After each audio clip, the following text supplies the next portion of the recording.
Hello, everyone. Prompt and early. Welcome. We'll give it a couple of minutes just for any people coming in, and then we'll get started shortly.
Oh, 3 o'clock, so we'll get started. Um, Welcome to everyone joining live. Really appreciate it. I feel like it makes it easier for me to know people are listening. Couple of logistical stuff I always like to start with. There is a chat and Q&A function that you can use. When appropriate, I'll get to the questions during the actual webinar. So I can speak to the questions as we're talking about what we're talking about. I find that engaging. Some questions I may save to the end if I think they're more appropriate for them. And also I will be sharing over my contact info for anyone that wants to follow up privately with any questions or any comments or anything. We also will be, once you drop off this webinar, you will be receiving an email asking for some feedback with a survey. Really appreciate any feedback that I can use. It's a version of my own self-monitoring to make sure that these webinars are good and useful for all of you. There'll also be a recording. So if you need to hop off early, we put all of these up onto YouTube. We email them out as well in our monthly newsletter, so that that will be coming. So either if you aren't able to stay the whole time, you want to see the rest of it, you can wait for the recording to come out. Or if you find this very informative, great, and you want to share it with someone else, there will be a YouTube link that you can use. So with that out of the way, and for any just joining, again, encourage questions throughout. So today we're going to be talking about integrating generative AI to support building systems that support executive function in daily life. There are so many different ways to incorporate it. And so what I'm hoping for today is to provide over a couple of examples, and we will actually be building them together so that you can see the process of developing GPTs and plant some seeds on ways that AI can really help support you through daily living. If you know anything about New Frontiers, we customize everything because of the struggles people face, are unique struggles. And so very similar, and this is one of our bases in coaching, is it's about finding the right answers for you. So if some of the GPTs that we go through creating today don't feel like, well, that doesn't solve my problem, or that's not addressing exactly what I need, that's kind of by design. Um, you're not going to leave today with links to GPTs to use to target your specific problems. What I hope you leave with is the knowledge to be able to develop your own GPTs to target the specific areas in life that are causing the biggest problems towards yourself. So let's get into it. So just as a quick recap, this is actually part 3 in a 3-part series on AI. The first session back in November now is accessible on YouTube. And that really explored just understanding how AI thinks, how humans think, And what happens? How do those interact with one another? This was more of getting a lay of the land, understanding the pitfalls of AI, understanding the things you needed to look out for if you are using it. Then session two, also accessible on YouTube, was really about setting things up for success.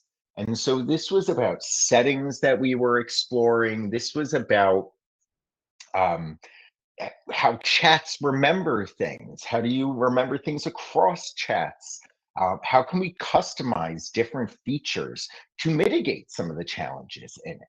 And so this was really exploring how to set up AI as a thinking partner, not a replacement for thinking, but as something that could be complementary and enhance thinking. And now today we're going to be diving into some applications, applying these aspects, these understandings of how can we really develop a tool to support ourselves. And we're really going to be diving into this more enhanced piece of ChatGPT called GPTs, custom GPTs. But we first just want to always make sure we're reframing the goal and understanding what we're trying to do here. So insight, which is a lot of what we're going to be accessing from AI today, doesn't change your behaviors. That's where routines come in. So AI is not going to make you do things, but it's understanding that our executive function challenges don't show up once. These are pervasive and they impact a lot of different aspects of our lives. And so, if we're using a tool to support our executive function challenges, that also needs to be something that we're doing more frequently, not one off solutions. That's not what this is going to be doing. So since they show up repeatedly and in these predictable moments, then we're able to access tools to support that. And change really does require that structure holds up over time. That's how you develop behaviors and that's how you follow through with new lines of thinking is by having structures in place to access tools. If I compare this over to change that we see when we're coaching individuals, an individual that's working with us ad hoc, hey, maybe I'll see you next Tuesday, or maybe let's look out until 2 weeks from now. It's much harder to create change with that inconsistency. And so I just want this to be an understanding that underneath all of what we're going to talk about today, there still is this aspect that you need to be accessing the tool. It doesn't happen on its own. So tools like AI don't make routines happen. They can complement routines by making the process easier, by externalizing thoughts and supporting you through this, not replacing and doing for you. I see a hand raised. So if you wouldn't mind, oh, okay. Yes, everyone is automatically muted, and yes, there will be access to the recording on YouTube. Okay. So, what AI is and isn't doing and what we're talking about today. AI can reduce cognitive load. It can help preserve structure, prompt reflection, generate alternatives and brainstorming. It can break down complex tasks. It can make connections or identify patterns. But AI cannot decide what matters most to you. It cannot replace judgment. It cannot create motivation. It doesn't care about your goals and it can't make you do things. So this isn't some magic wand that technology has finally figured out how to solve all of these issues, but it is something that can help make things easier and support you through this. And that's been a big theme throughout is this real understanding that AI is a tool to support in moving towards these goals, but you are still in control. You're driving this car still. When Google Maps gives you directions, it's not driving the car for you. Let's not consider Tesla in automatic driving in that example. But really what we're talking about here is something to make life easier when used the right way, when set up the right way. So some common executive function breakdown points that AI can support well includes things like starting tasks, whether that be the struggles manifesting from lack of goal clarity or task initiation challenges, or maybe metacognition. Can be really useful for planning realistically. So with goal setting, prioritization, time awareness. It can be useful for maintaining momentum once started. So goal-directed persistence, providing structure, supporting working memory.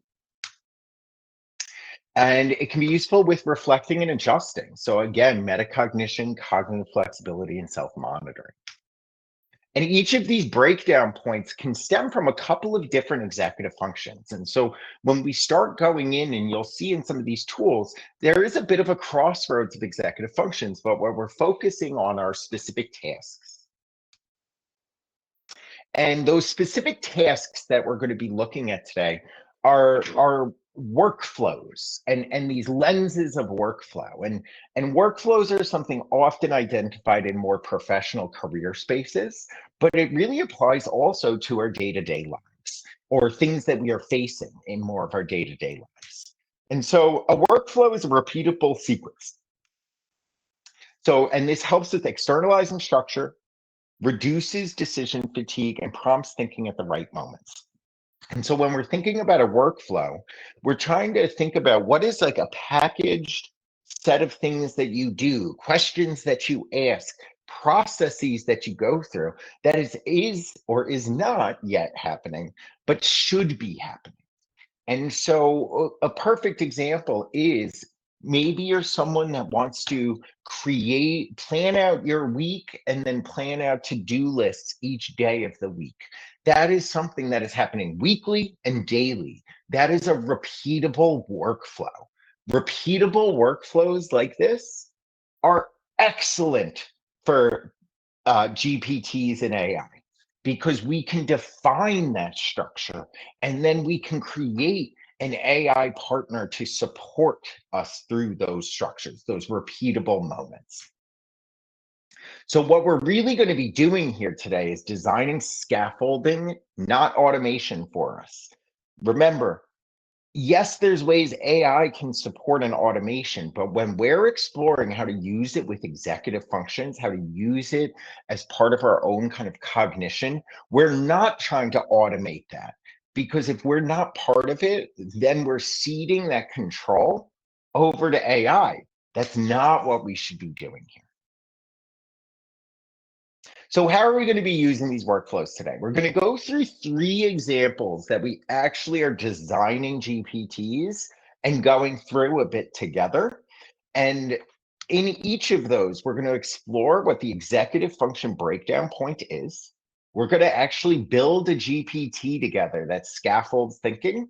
And then we're going to use it live with an example and use it with some follow-up prompts and outputs that we're seeing from this. Now, this is one area that I will ask if anyone in the audience wants to throw things into the chat of examples of prompts you want to do. Happy to tap into those and use those. I have some to guide the conversation to move it forward. So a quick note before we go into it. So 2 things. One, I did not create these GPTs in advance because I wanted to do that with you guys. I wanted it to be really you seeing it happen live so that you can learn better through that example. One of the things that we talked about a lot in the first 2 webinars was that using AI is a very iterative process. You can't take everything it spits back out to you at face value. You have to take everything with a grain of salt and you have to engage with it. You do have to be thinking and in control of, is that right? Does that sound right? Is that working for me? And so while I am going to do some of that today live with you guys, I can't make it perfect. It takes time to get these GPTs to be working in the right way. Sometimes I've created a GPT and 3 weeks later, I'm like, wait, this isn't really serving my purpose. I need to adjust it. So we will go through a bit of that.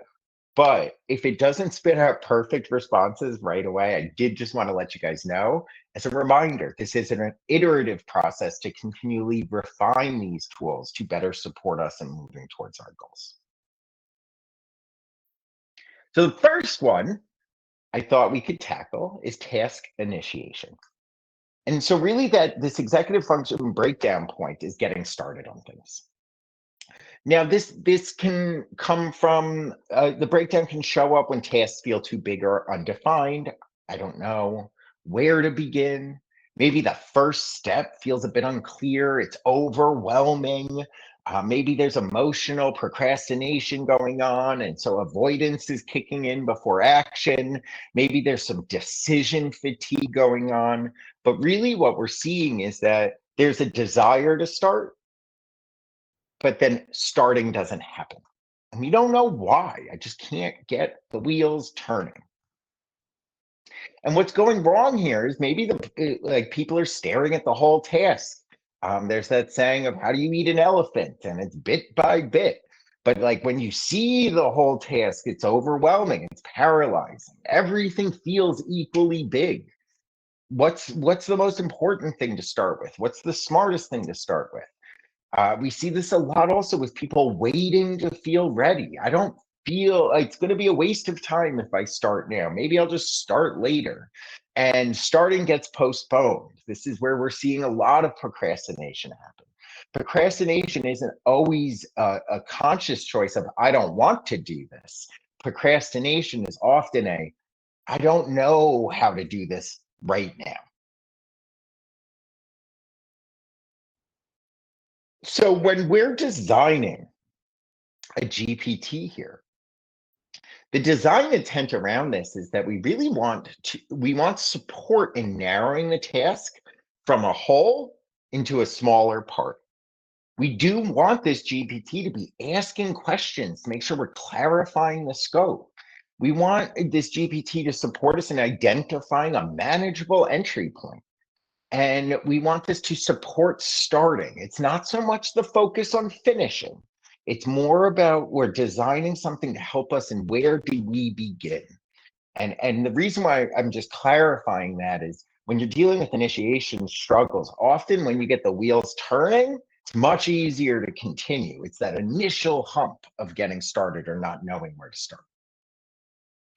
So for each of these, I am going to go through, again, these are not going to be perfect starting instructions, but I'm going to share what some of them are, and then also just talk through the design of these instructions. So the first thing we're doing, and this echoes back to the second webinar, is we're giving it a role. We're defining the role of this GPT. And so in this case, we are going to be asking the GPT to be a thinking partner that's focused on task initiation. We want the role to help users get started on large or overwhelming tasks by breaking them into manageable entry points. So we don't want the GPT to create full plans or to-do lists. That could be a different GPT if we need. Or maybe you aren't overwhelmed by full plans on it, and maybe your version of this GPT does include it. But in this case, we're focusing just on the start. You should not jump ahead to later steps because that is just making the problem worse of feeling overwhelming. Oh my God, there's 30 steps. No way. Well, really, what we're asking to is we want to focus on the initial. So instead, we're asking the GPT to ask clarifying questions about the task, help narrow the scope from the whole thing to a smaller piece, identify what part of the task feels hardest to start, and support the user in choosing a realistic first step. Your priority is reducing ambiguity so the user can begin. So, all right. So when we come over, okay, when we're in ChatGPT, you can come to Explore GPTs. And when you're in Explore GPTs, in this top right, there's a Create button. So when we create it, you get a similar two chat areas. One over here. This is our actual, almost think of this as the canvas of what we're creating. And then so that's on the left. On the right is what the GPT actually does if you wanted to practice around with it, based off of what its current setup is. So I have those instructions. Let me just pull them up. So I have them here. Here we go. Okay. So we're doing initiation first. And when you plug in instructions like this, it's going to come back with a couple of clarifying questions to get it set up for you. So it's doing a little bit of thinking. And I will show you when it shows this updating GPT, it's updating things in this configure section. And I will show that to you in a second. So now it's coming back and got it. This is clear, well defined, and I've set up the GPT around exactly that behavior. Next, let's give it a name. My suggestion is starting point. Simple, clear. Name it starting point assistant. Get a little creative. I'm going to come back. Okay, great. It's updating it. Next, it's creating a little profile picture. Whenever it likes to create images, but it takes a little while sometimes. Okay, so now we've created a little image. So I will just show you very quickly. I think it's saved.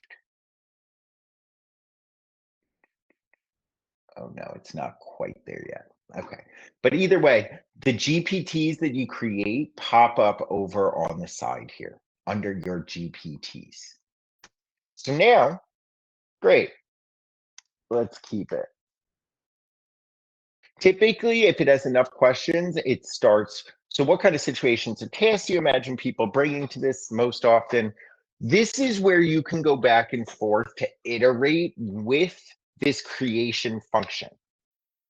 What I want to do is I want to start using it just to show where there might be flaws and whatnot. But before we do so, I'm clicking right over in configure, and you can see this is where it's storing the information, the name of the GPT, a description of it, what the instructions are that are in here. And you can see it made some assumptions on this. It repackaged our instructions. You can start getting complex with conversation starters and other things down here, but let's not go fully into that. So now, based off of everything that is within this current GPT, I'm going to come in with, I need to work on a big presentation and I keep putting it off. So if you opened up the GPT, what we're seeing now is what would happen with that GPT. So here it's coming back. That makes a lot of sense. Big presentation, exact type of thing. Let's not solve the whole presentation. Let's just get you unstuck at the very beginning. First, a couple of gentle clarifying questions. Answer whatever feels easiest. So you have a supportive GPT that's just trying to start getting your thinking, your cognition going, the wheels turning a bit. So what feels most uncomfortable about starting right now? I'm not sure where to begin. I have to do a third part AI presentation, and I'm not quite sure the best way to convey the information. The presentation is in Canva and presented virtually. Just pop over a couple of questions. Don't even do everything. Okay, that helps. You're not procrastinating because you're lazy, you're stuck because you don't know what shape this part should take. That's the real block. So now what we're doing is it's prompting us through different ways to think about this. And this is just starting to get you to think and move forward. Now, I might even come back and just start engaging with it. What I'm starting to see is this is a lot of words. So I might come the chat is involving a lot of words that is overwhelming. Can we streamline it so that it gets to the point and gives very clear scaffolding so as not to overwhelm? So this is part of that iterative process with being able to go back and forth, and then you would be able to come back with that same thing. I have to start a presentation and I don't know the best place to begin.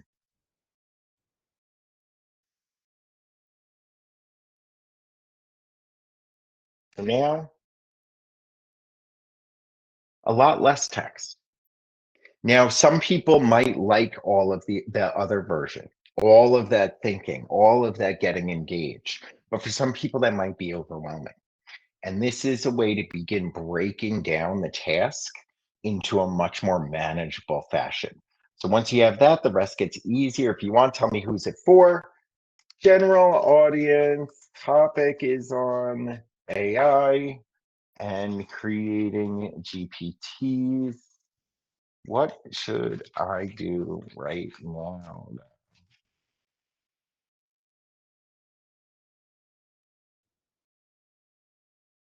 Right, a one sentence takeaway in plain language, not technical, giving very concrete next steps.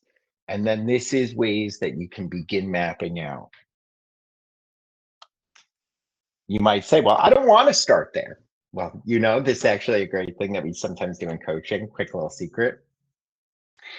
Sometimes in coaching, we give bad options to some of our clients because it gets them to engage with the topic. No, I don't want to start there. And then a coach will say, well, where do you think you want to start?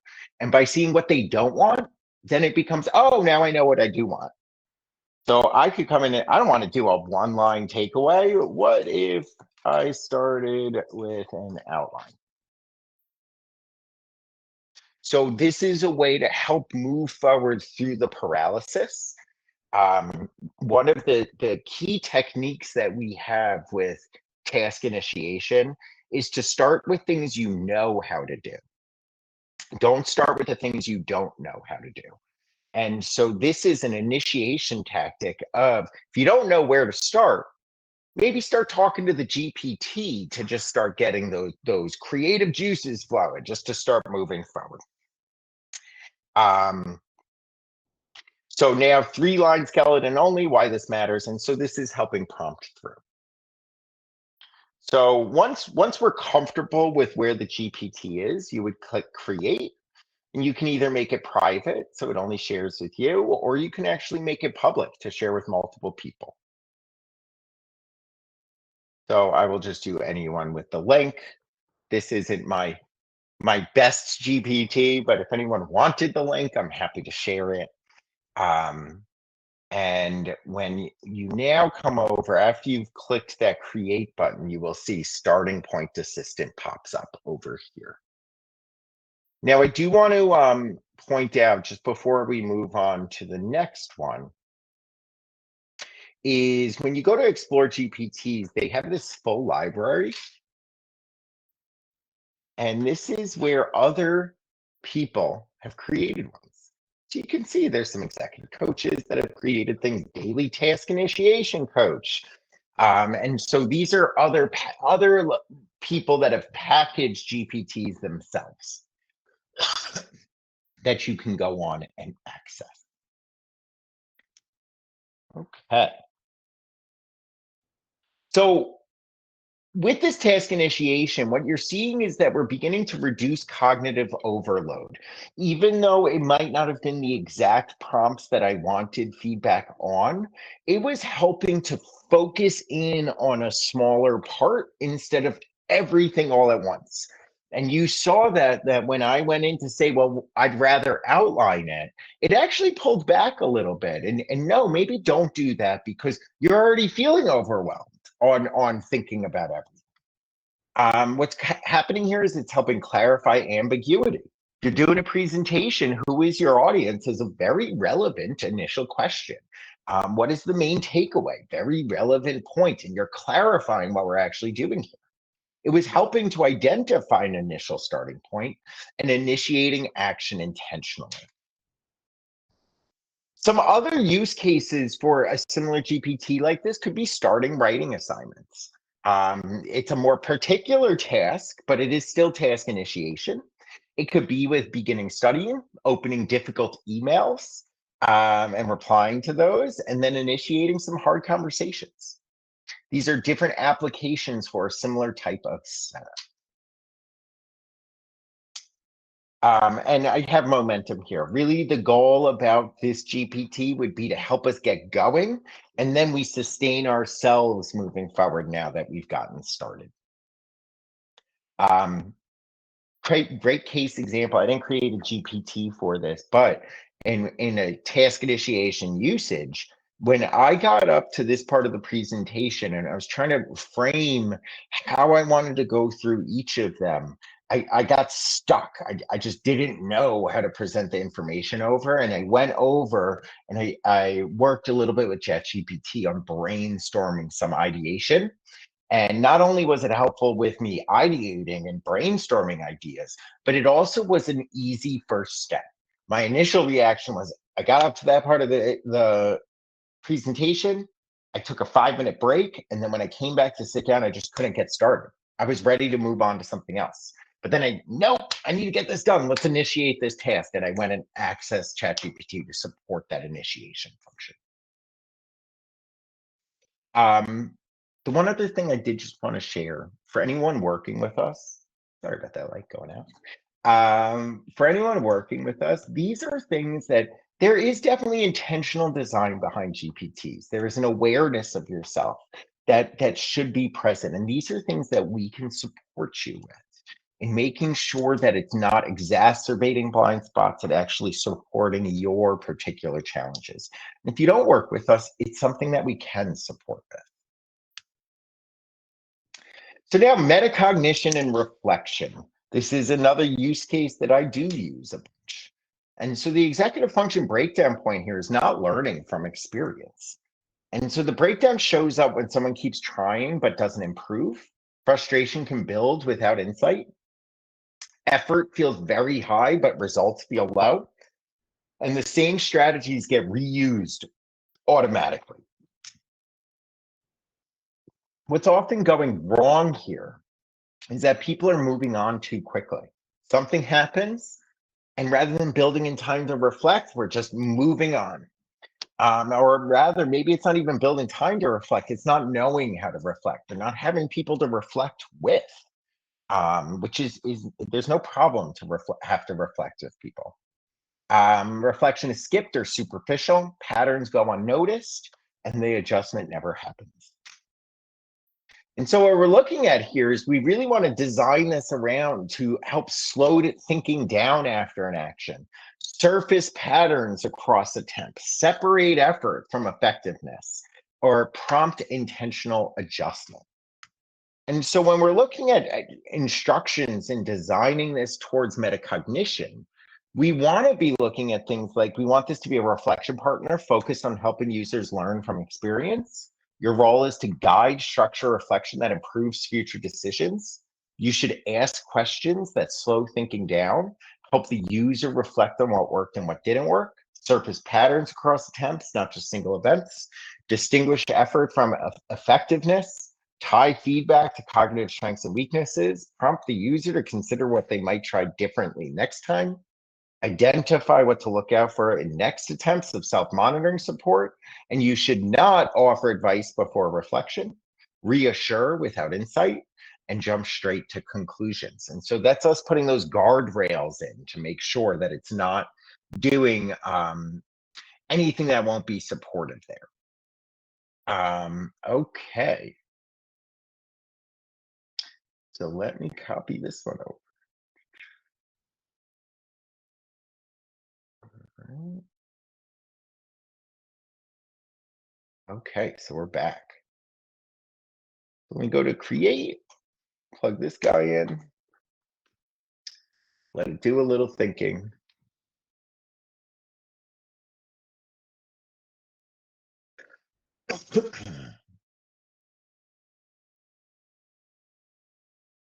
So now there's so many different, this one, there's so many different use cases on. We can take any situation that did not turn out the way that we wanted, expected, and we can apply this back in here. You can use metacognition for social interactions that we've had. You can use metacognition for study strategies. You can use metacognition and self-monitoring in so many of these different areas. And if you're someone like me, when it's just in your own head, it's hard to learn. And so one of the ways that I've learned from prior experience is talking out loud with people. You don't always have the luxury to do that, or you might be embarrassed to do that. And that's where we can set up a GPT to be that thinking partner, that reflection partner with us. I'm not going to focus. Fine, go with Clear Mirror. They come up with some funky names on here. But if we're looking at this, so, and then it's making an image so that we can save on it. So now let's test this out. I just presented to a whole group and I felt a bit unprepared. I wanted to show them all how to create GPTs, but the outputs were not playing nice. What could, just see what it says to this. Let's slow this down and look at the experience itself before jumping to fixes. When you think back to the presentation, what specifically didn't play nice with the outputs and how did that show up in the room? I'm not sure. I wanted people to learn through seeing me create things, but it didn't create perfect output. So now this is this engaging in this back and forth. So you had an intention, people would learn by you creating, watching things live. And the result, the outputs weren't perfect. But before we interpret that gap, I want to get more concrete. During the moment when the outputs weren't perfect, what did you notice first inside yourself or in the room? I wanted it to be perfect and didn't know if it landed well. But I also know from experience that GPTs take a while to create.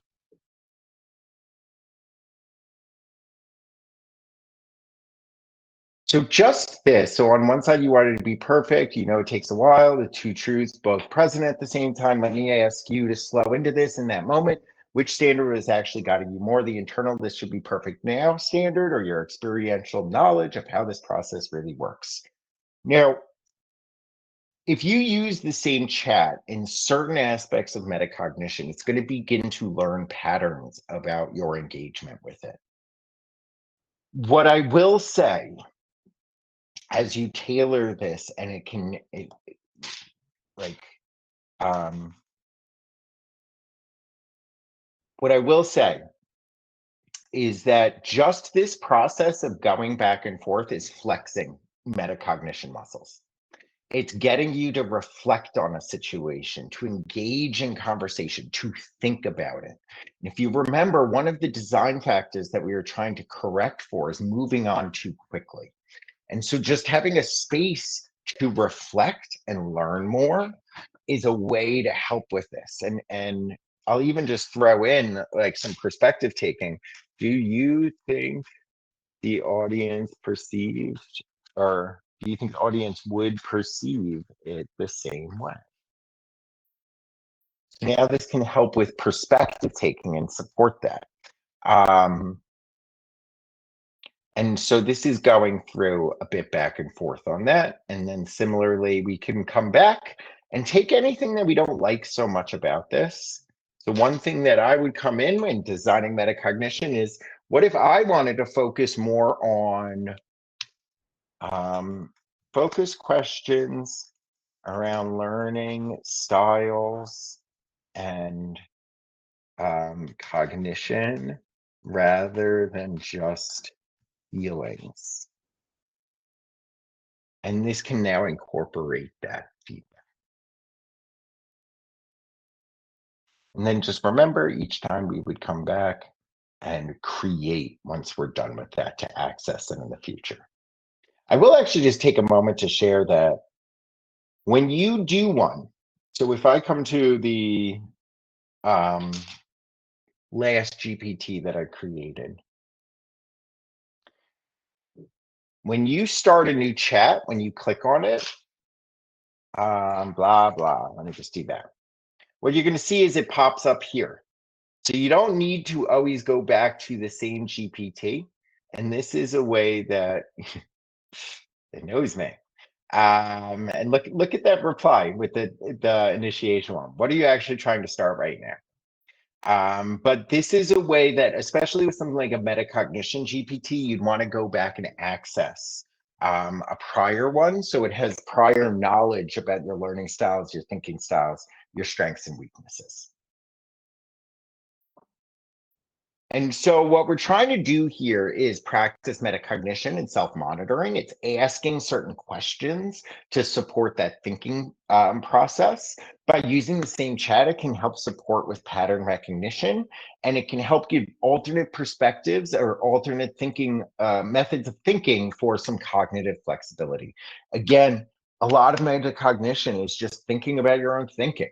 It's what worked about that, what didn't work about that, what could I do differently? And that really is an internal monologue that you're having. But what we're doing here is using a GPT to package and make that inner monologue more concrete with support from AI.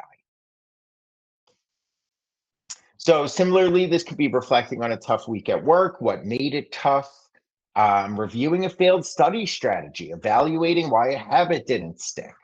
What was I doing to set myself up for failure for going to the gym at 5 o'clock in the morning? Or noticing patterns in burnout or avoidance. Now, time management, this one's going to be a little bit, we will create it together. It's going to be a little bit harder to see because this is more of an iterative GPT, but I did want to go through it because I thought it's a very useful case here. And so a breakdown with time estimation in particular that we're going to be focusing on. So think about if you're planning your week and you ask yourself, how long will this take me? And you struggle with accurate answers on that. So the breakdown point shows up when people under or overestimate how long things take. Schedules look reasonable on paper, but collapse in reality. Work and personal tasks compete for limited time. Follow through breaks because the plan wasn't realistic. And what's going wrong here is time is treated as unlimited, or there's way wishful thinking on how fast you will be able to get something done. Sometimes that's like a reactive strategy from procrastination. Estimates are based on hope, not data. Overcommitment becomes the norm, and people blame motivation instead of planning accuracy. And so what we want the GPT to do here is surface time assumptions before planning, compare estimates with past experience, and that's why we won't be able to do the full experience with this one, and support learning through tracking and reflection. So these instructions are a little bit longer. And I wanted to give one example of ones that could get way more specific. And so this one's really looking at you're a planning partner focused on time awareness and realistic time prediction. Your role is to help users estimate how long tasks might take, reflect on why they believe those estimates are accurate, compare estimates to past experience when available, plan within real-time constraints. You should guide users through prediction and planning, tracking, reflection, and adjustment.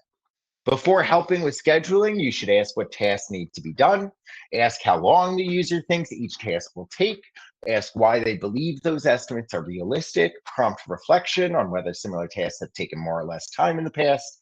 After tasks are completed, you should ask how long things actually took, help the user compare estimates to reality, ask reflective questions about why tasks took more or less time, offer feedback on how to adjust future estimates based on learning. You should not assume estimates are accurate without reflection. optimize schedules without time awareness, or blame motivation or efforts for time misjudgments. So if we come in,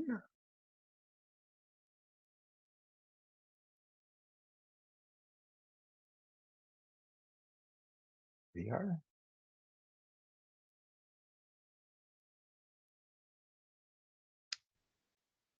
Now, as this is going through, let's see.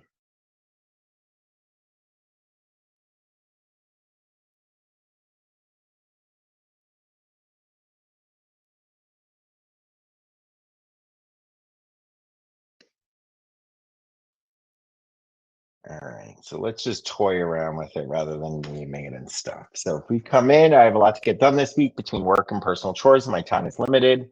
Um, I have to work until 7 p.m. each day, so I realistically only have a few hours after work. Need help figuring out when I can realistically do these things. Here are a few things I need to do: finish a work report, grocery shop, clean my apartment, and respond to email.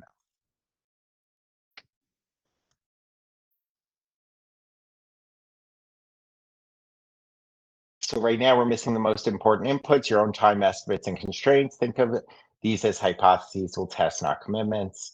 Clarify your time. What time do you usually get home from work? And so now this is breaking down this time estimate process into more functional questions so that we can better estimate. So I was jumping right to create a plan. That really wasn't the purpose of this GPT. It was to help us better plan by estimating time. And so now this is going through those questions to prompt us. Now, I know a lot of this feels like commitments.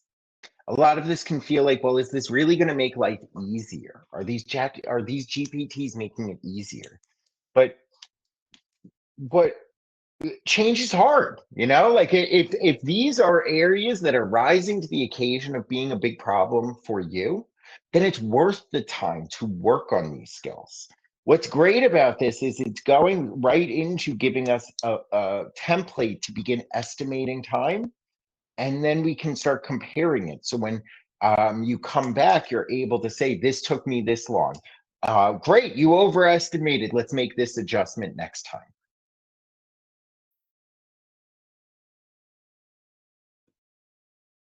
And so what we're looking at by using this going back and forth is that what's actually being practiced is time awareness, realistic planning, self-monitoring over time, and learning from prediction errors.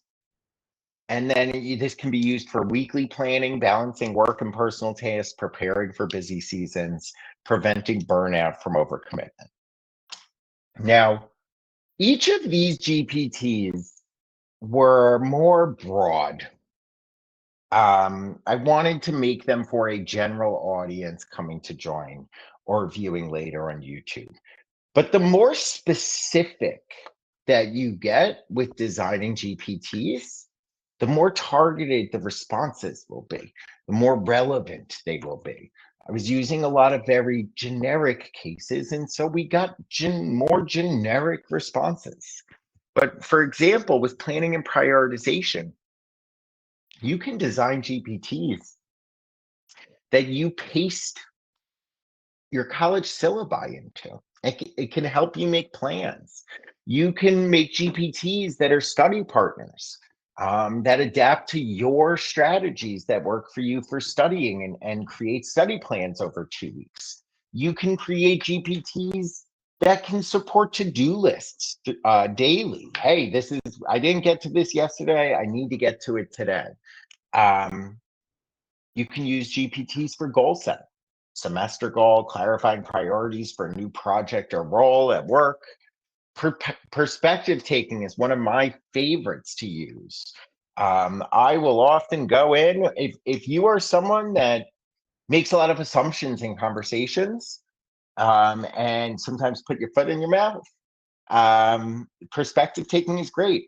I've definitely used ChatGPT to give me additional perspectives on emails that I've received.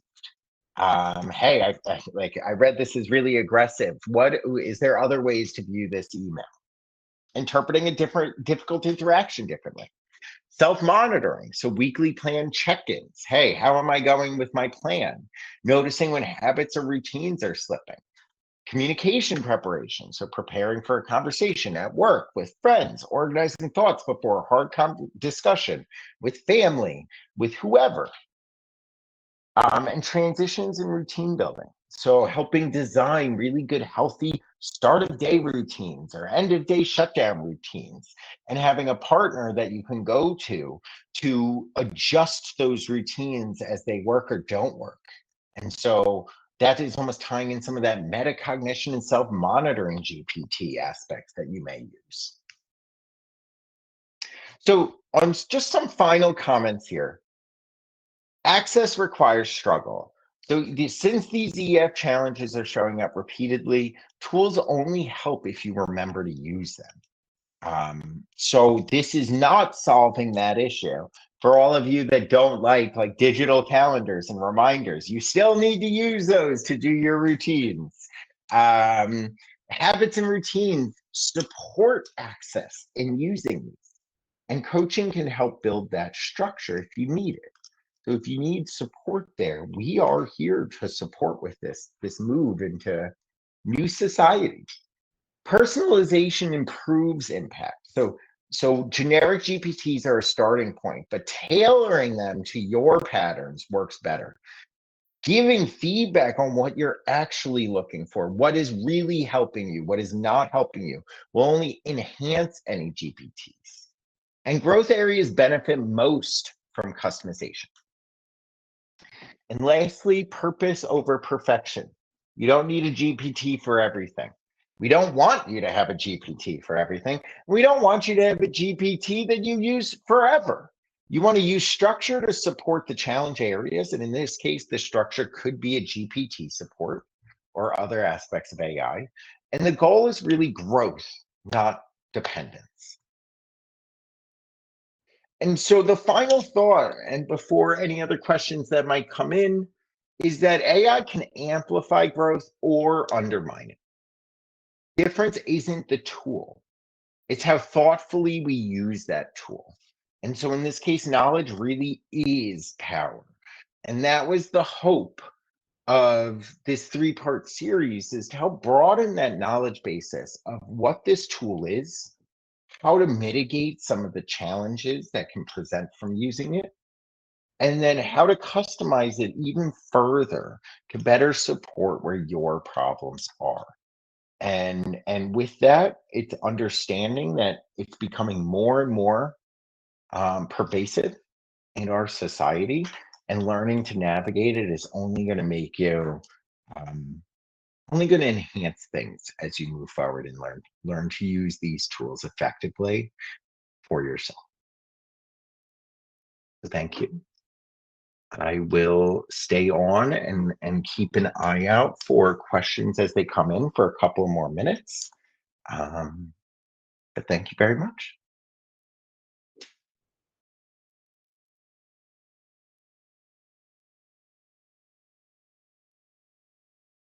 As I mentioned, my email is right up here. If anyone has specific questions that they do want to ask, and they don't want to ask here, you can email me. If you're interested in learning more about New Frontiers' support, um, you can give us a call. You can also go onto our website and submit one of our contact forms, and we'd be happy to set up a call with you.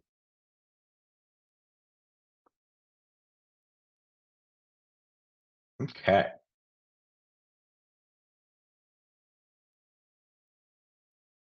Yes. So Kim, the presentation will be available to view.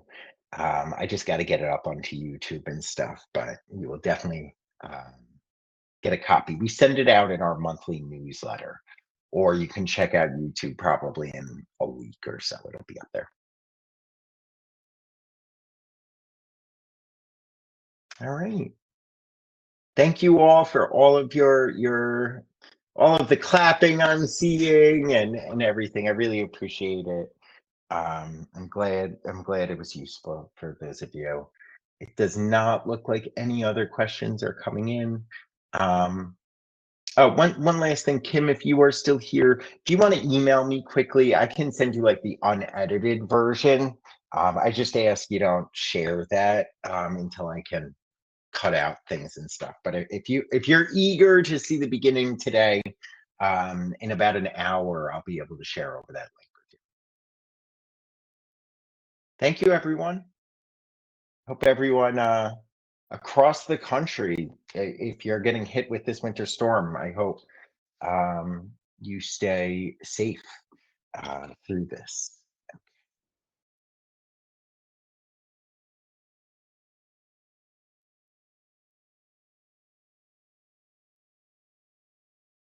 Okay, cool. Well, thank you, everyone. I hope everyone has a good one.